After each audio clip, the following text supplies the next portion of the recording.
Good morning. നമ്മൾ നമുക്ക് തന്നെ ഒരു വാല്യൂ കൊടുക്കണം. ചിലർ പറയുന്നേക്കാറില്ലേ, നമുക്കൊരു വിലയില്ല, അല്ലെങ്കിൽ നമുക്ക് അവർക്ക് വാല്യൂ തരുന്നില്ല, ഒരു വിലയില്ലാതെ ഞാൻ ജീവിക്കുകയാണ് എന്ന് സ്വയം പരിതപിക്കാറില്ലേ? അതിൻ്റെ ആവശ്യമില്ല. നമ്മൾ നമുക്ക് തന്നെ വാല്യൂ കൊടുത്തില്ല എങ്കിൽ മറ്റുള്ള ഒരാളെങ്ങനെ നമുക്ക് വാല്യൂ തരും? അതിനെപ്പറ്റി ചിന്തിച്ചിട്ടുണ്ട്.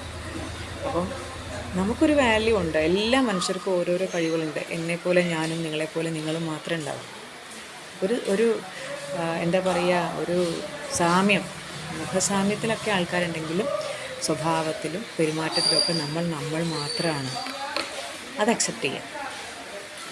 എന്നിട്ട് നമുക്ക് സ്വയം ഒരു വാല്യൂ നമ്മൾ കൊടുക്കുക. ആ വാല്യൂ കീപ്പ് ചെയ്യുന്നതിനാണ് പറയുന്നത് സെൽഫ് റെസ്പെക്റ്റ് അല്ലെങ്കിൽ സെൽഫ് ലവ് എന്ന് പറയും. അവനവനെ സന്തോഷിപ്പിക്കുക, അല്ലാതെ മറ്റുള്ള ഒരാൾക്ക് വേണ്ടി നമ്മൾ കോലം കെട്ടരുത്. നമുക്ക് പോവാൻ അല്ലെങ്കിൽ നമ്മൾക്ക് വാല്യൂ തരാത്ത ഒരിടത്തേക്ക് നമ്മൾ പിന്നെ വലിഞ്ഞു കയറി ചെല്ലരുത്. ഒന്ന് ചിന്തിച്ചാൽ മതി.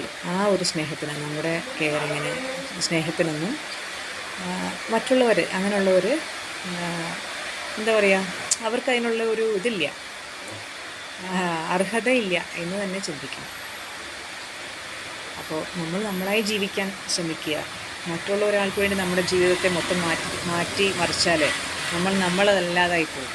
മരിക്കുന്ന സമയത്ത് നമ്മൾ ജീവിച്ചതിനൊന്നും ഒരു അർത്ഥമില്ലാതെ.